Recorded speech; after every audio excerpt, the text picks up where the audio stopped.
কি ভুল করেছি আমাদের দাদা নানারা যে যুদ্ধ করেনি সেজন্য সেই ভুলের খেসারত কি আমরা দেব?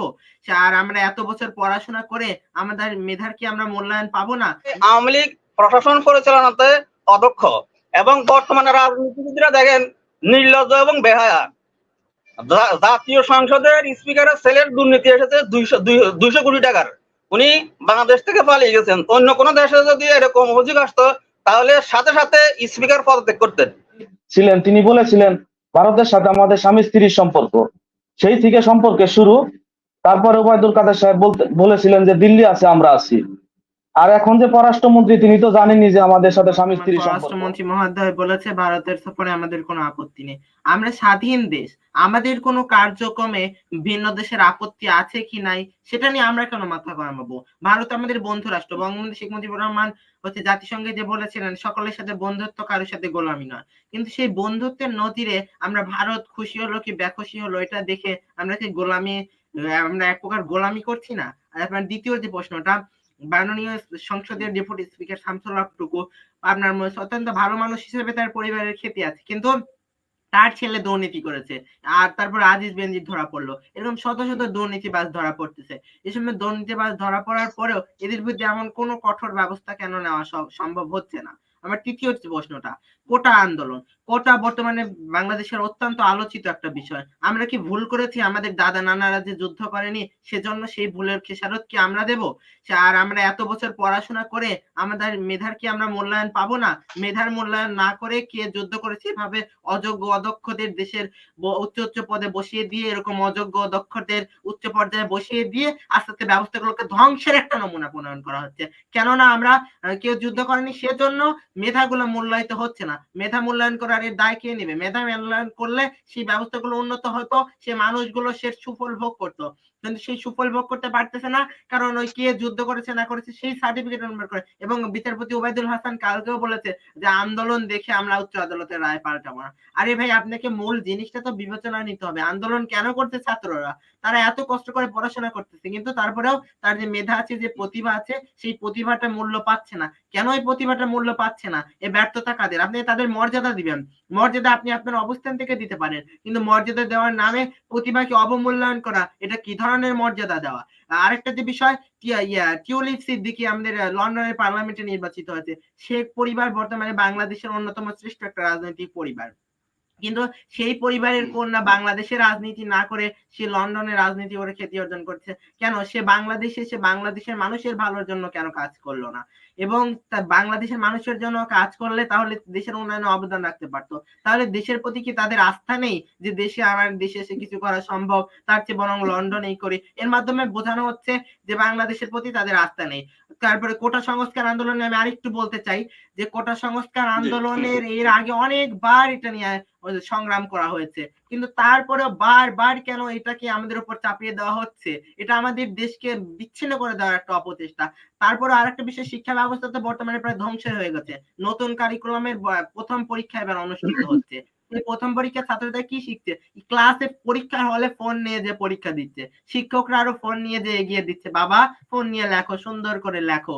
তাহলে সে কি শিখতেছে? ছেলে মেয়ে সারা বছর লাফালাফি, পড়াশোনার তো কিচ্ছু নামগন্ধ নেই, তারপরে পরীক্ষা হলে যে এত সুন্দর সূচক। তাহলে আমাদের দেশের আগামী ভবিষ্যৎ প্রজন্ম কিভাবে উন্নত হবে? ভবিষ্যতে কিভাবে আমরা উন্নত দেশ উপহার দিতে পারবো? সেই সুন্দর অদক্ষ দেশ উপহার দেওয়ার দায় কি এই শিক্ষা ব্যবস্থা যারা প্রণয়ন করেছে, এই দায় কি তাদের নয়? ধন্যবাদ। এগুলো প্রশ্নের উত্তর দিবেন।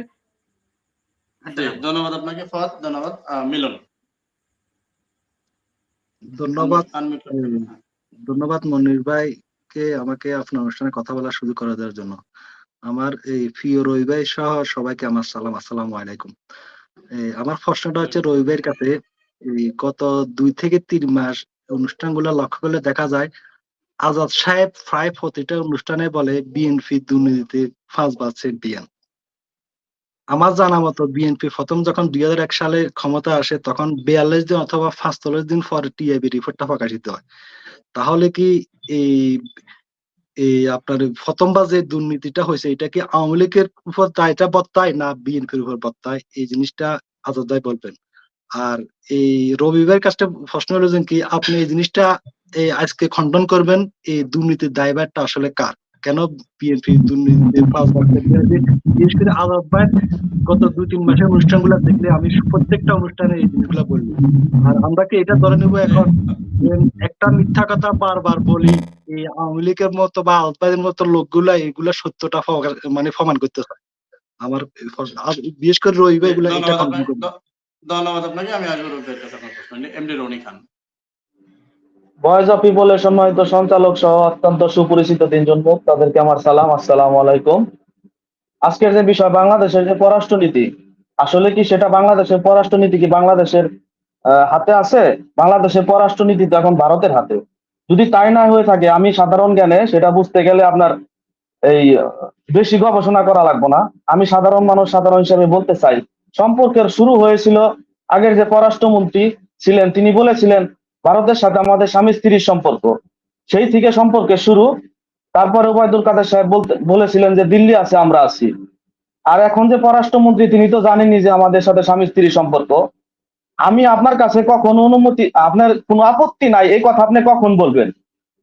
আমার প্রশ্ন আবুল কালাম আজাদ ভাইয়ের কাছে, আপনার কোনো আপত্তি নাই সেটা আপনি কখন বলবেন? যখন আপনার কাছে আমি অনুমতি চাইবো তখনই না আপনি বলবেন যে আপনার কোনো আপত্তি নাই। আজকে আমাদের দেশের যে প্রধানমন্ত্রী সে চীন সফরে যাবে বা অন্য কোনো দেশে যাবে, আপনার আপত্তি নাই, এটা কি কারণে বললেন যে আপনার যে আপত্তি নাই? দেখেন, একটা কথা বলি যে আজাদ ভাই, আপনি যে আজকে আজকে যে বিষয়টা নিয়ে আলোচনা করছেন, আপত্তি যদি না থাকে তাহলে আমি তো আপনার কাছ থেকে অনুমতি নিব না। আপনার আপত্তি আছে বিদায় বা আপত্তি নাই বিদায় আমি আপনার কাছ থেকে অনুমতি চেয়েছিলাম বিদায় আপনি বলছেন যে আপত্তি নাই। এই কথাটা আপনি বলে যাবেন যে এই এই এই কথাটা আপনি ব্যাখ্যা করবেন যে আমাদের যে জি, এই পররাষ্ট্রনীতি এটা কি আমাদের হাতে আছে কিনা। ধন্যবাদ। জি, ধন্যবাদ। ধন্যবাদ। মনির। আনমিউট করে প্রশ্ন করেন মনির।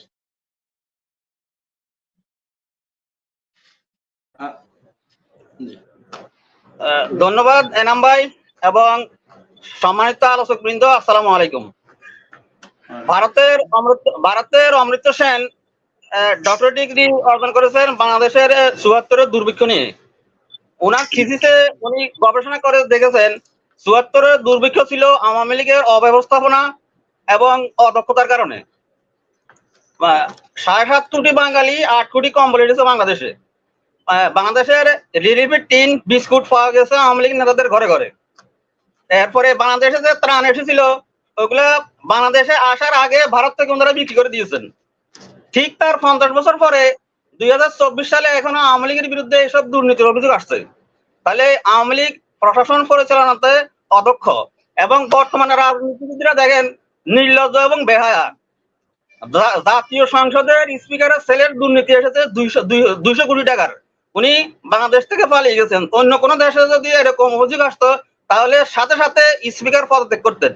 কিন্তু ওখানকার ওসি বলেছেন যে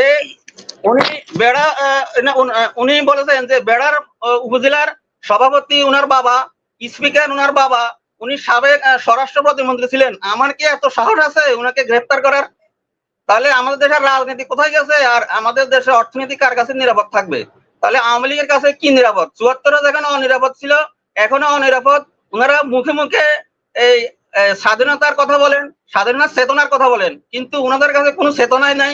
ওনাদের কাছে দেশ জাতি কোনো কিছু নিরাপদ নাই।